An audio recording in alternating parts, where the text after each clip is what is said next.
వార్తలు ముగించే ముందు ముఖ్యాంశాలు మరోసారి. ప్రభుత్వ పాఠశాలలో విద్యార్థులతో కలిసి భోజనం చేసిన భువనమ్మ.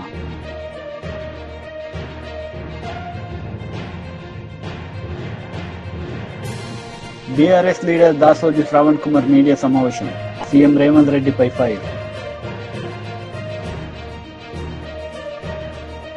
ప్రభుత్వ పాఠశాలలో విద్యార్థులతో కలిసి భోజనం చేసిన భువనమ్మ ఈ సందర్భంగా ఆమె విద్యార్థినీలతో ముచ్చటించారు. ఇది స్కూల్ సెక్షన్ ఉంటుంది మ్యామ్. మళ్ళీ కాలేజ్ వరకు డార్మెంటరీ అంతా ఇటు సైడ్ మేడం. కాలేజ్ మాత్రం అటు సైడ్ ఉంటుంది. కాలేజ్ డార్మెంటరీ మాత్రం మీ అందరితో పాటు ఉంటుందా? కాలేజ్ వాళ్ళకి కూడా? స్కూల్ వాళ్ళకి డార్మెంటరీ పైన క్లాసెస్ కింద మేడం. కాలేజ్ వాళ్ళకి డార్మెంటరీ ఇక్కడ ఉంటుంది మేడం. అటు సైడ్ కాలేజ్ వెళ్తాం.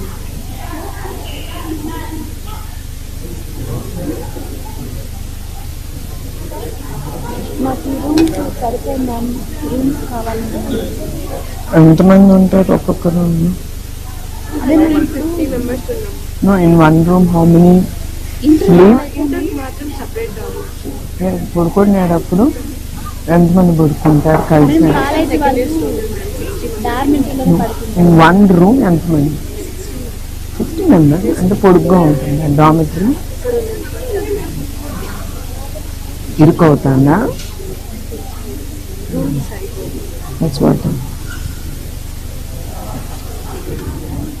కంప్యూటర్ ల్యాబ్స్ కావాలి లేదా?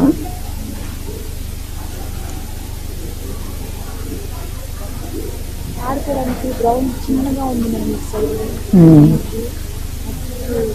సైడ్ ఉంది కదా, సరిగా చేయాలి.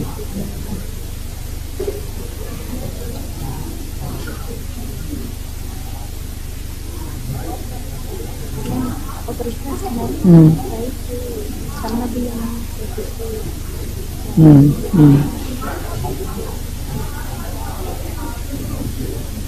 అందరూ పిల్లలు అందరూ రిక్వెస్ట్ ఉన్నారు. షూర్ అండి. Pass on all this message. Okay thank you ma'am. చాలా హ్యాపీగా ఉన్నాను ఈరోజు. ఐఎమ్ హ్యాపీ మాతో పాటు టు హ్యావ్ విత్ లంచ్. నేను స్కూల్ నడుపుతా కదా, అట్లానే ఆఫ్నేజ్ స్కూల్ కూడా ఉంది. ఎన్టీఆర్ ట్రస్ట్ నడుపుతుంది. 300 పిల్లలు. I SIT and eat with them. First time నేను మీతో పాటు కూర్చొని ఎంతో లక్కీ గర్ల్ రియల్లీ. ఈరోజు మొత్తం మర్చిపోలేము. సంధ్య థియేటర్ వద్ద జరిగిన తొక్కిసలాటలో రేవతి మరణించడం బాధాకరమైన విషయమని సినీ నటుడు జగపతి బాబు ఆవేదన వ్యక్తం చేశారు. తాను షూటింగ్ ముగించుకుని రాగానే హాస్పిటల్ కి వెళ్లి శ్రీతేజ్ ను పరామర్శించానని తెలిపారు. కుటుంబానికి అండగా ఉంటానని ధైర్యం చెప్పానని వెల్లడించారు.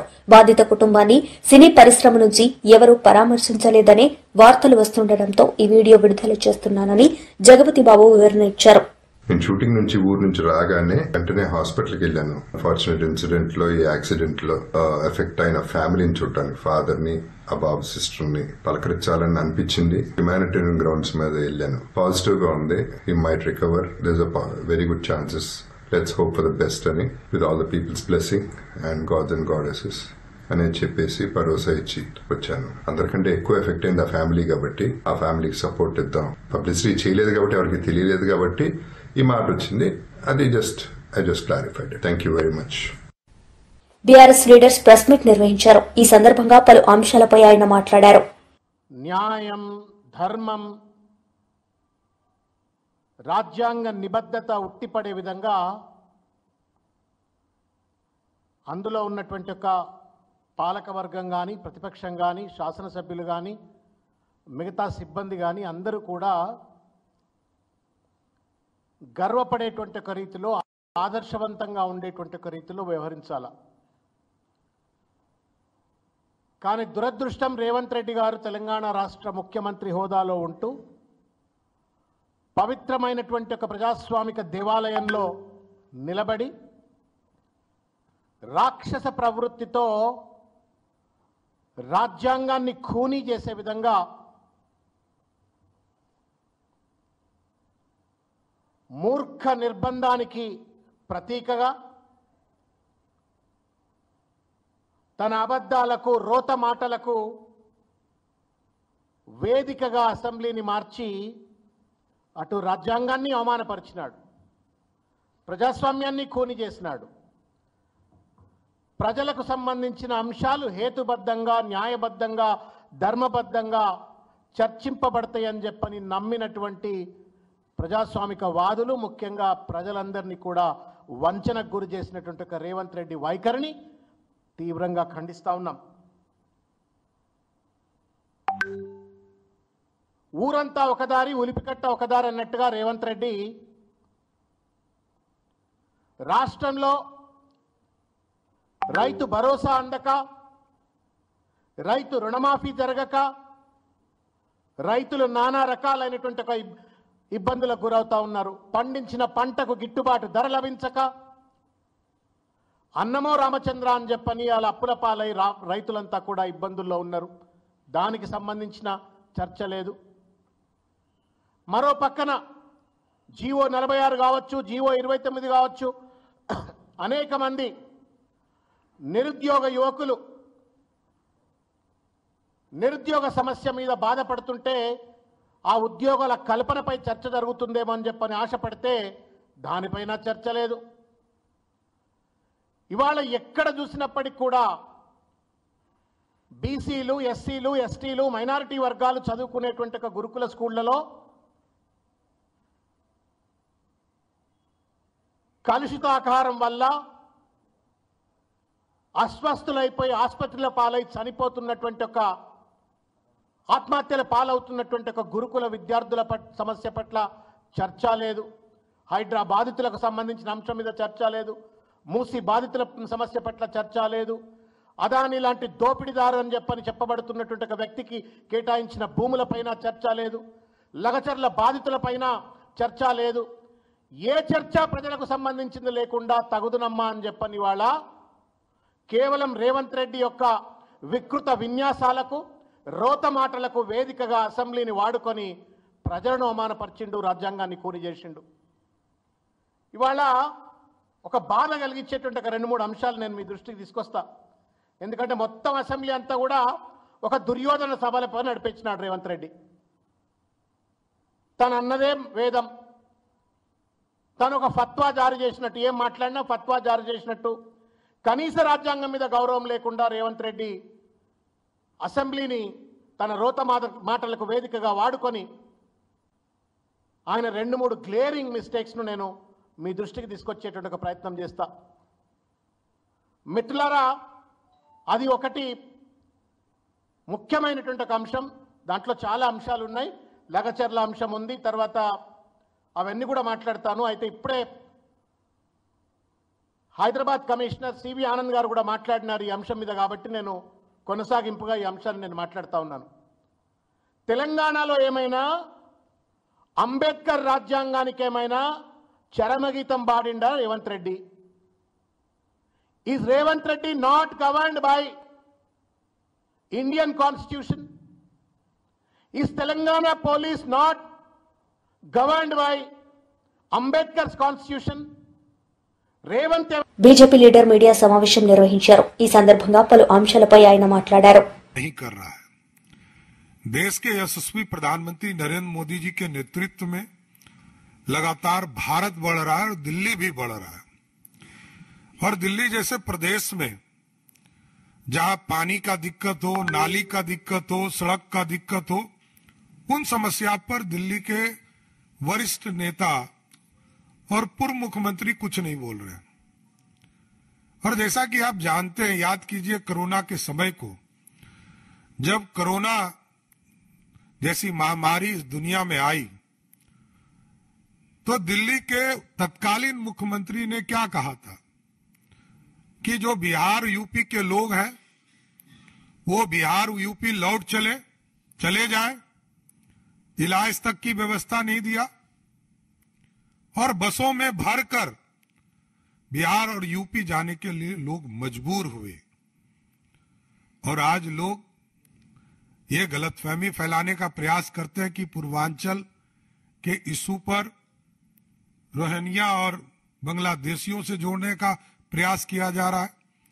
जबकि उनको पता होना चाहिए कि हमारे राष्ट्रीय अध्यक्ष जगत प्रकाश नड्डा जी बिहार की धरती पर ही उनका जन्म हुआ, पले पले हुए और आगे बढ़कर पूरी तरह इस देश की राजनीति में आए, हिमाचल से का प्रतिनिधित्व करते रहे और जिस बिहार में जन्मे हो उस पूर्वांचल के लोगों के विकास के लिए, उनके सम्मान के लिए, उनकी समृद्धि के लिए लगातार जेपी नड्डा जी काम करते रहे।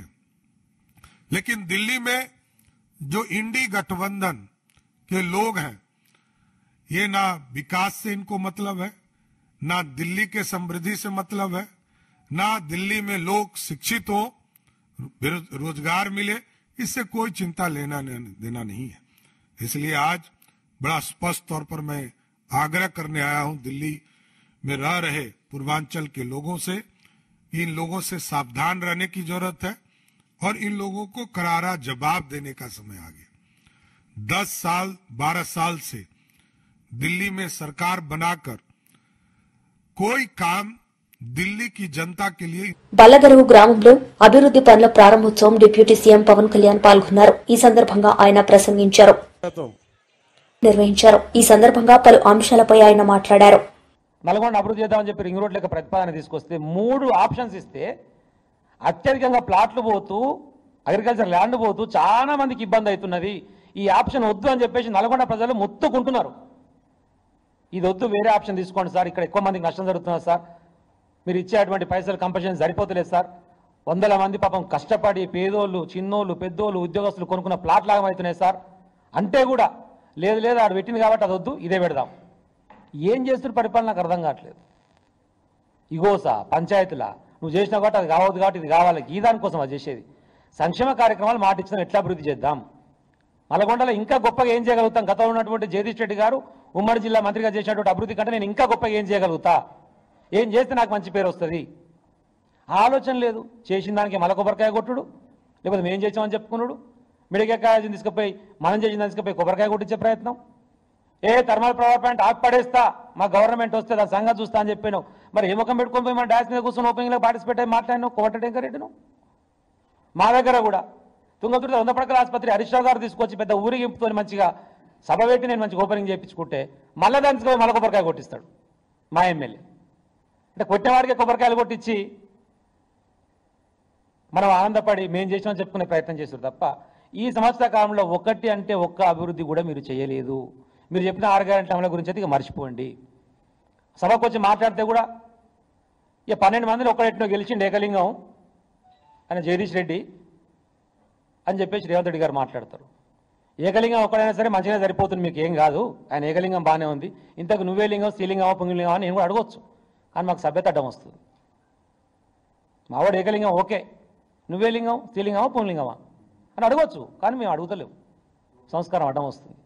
వాడు నోటికి ఏదో వస్తుంది మాట్లాడతామని చెప్పేసి ఇష్టం వచ్చినట్టు ప్రగల్భాలు పలికితే. ఈ వార్తలు ఇంతటితో సమాప్తం. తిరిగి ప్రసారమయ్యే వార్తల్లో మళ్లీ కలుద్దాం. అంతవరకు సెలవు, నమస్తే. ప్రభుత్వ పాఠశాలలో విద్యార్థులతో కలిసి భోజనం చేసిన భువనమ్మ.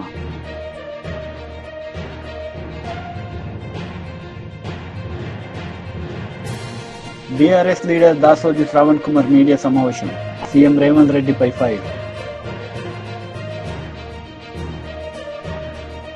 నమస్కారం, వార్తలకు స్వాగతం. ముందుగా ముఖ్యాంశాలు.